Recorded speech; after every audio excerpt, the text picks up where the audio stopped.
If I could do anything, I want to impact the lives of over 1 million people. Not long after I took this job, Trayvon Martin was killed. And I wrote an op-ed that was published in the Inquirer. And I remember our communications team and the firm, after I wrote the op-ed, and they thought it was a good piece, that basically gave the perspective of a parent's perspective when this young, handsome black kid got killed for no reason.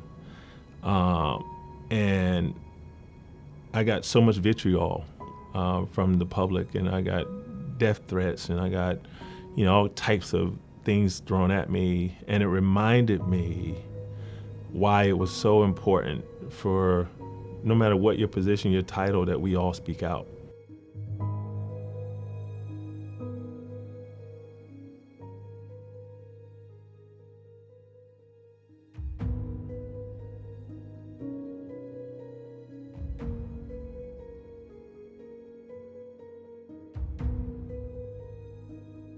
At 12 years old, I met my mentor.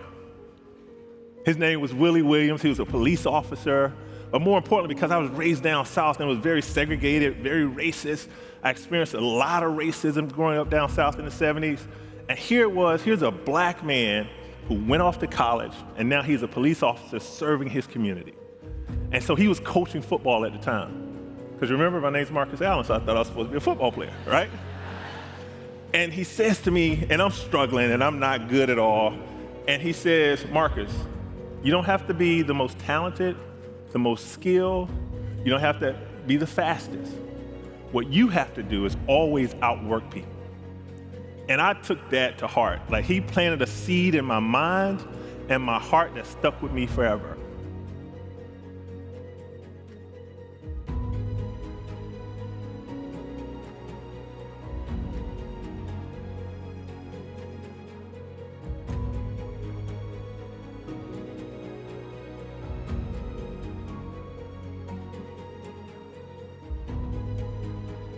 Don't underestimate the value of diversity, inclusion, and equity, right? Like, those should factor into who's the best for the job, because you want to understand a leader is all of their life experiences.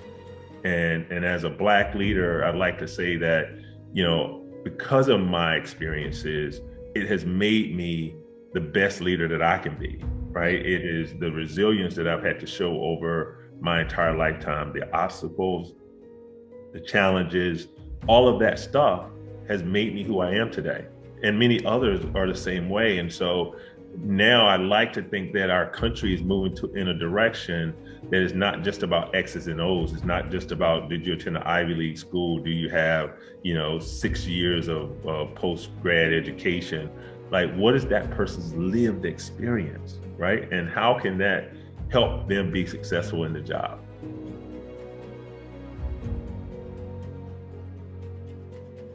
The board says to me, Marcus, we need 3 things from our CEO.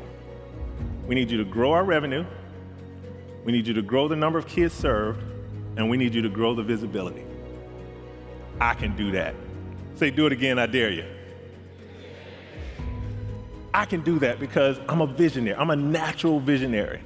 So I go about the business. Within 4 or 5 years, we've grown the revenue from $4 million to almost $8 million. This year, we're going to hit $11 million.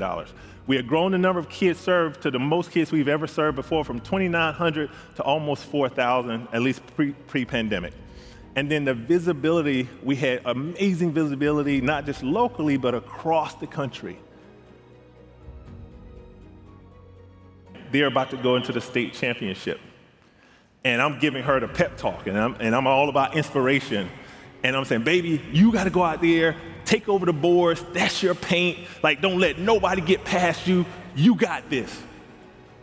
And she turns to me in her nice voice, Daddy, Coach says there's no I in team. So I pause, and I look back at her. I said, you are so right, sweet pea, but there are 2 I's in championship. I think about this I concept, right, that I shared with my daughter about it's really about you. It's really about you. Those of you who are in the chat, it's really about you, right? Because before you can lead a team and get your team to the championship, you got to make sure that you're right, that you're ready. If I could do anything, I want to impact the lives of over 1 million people.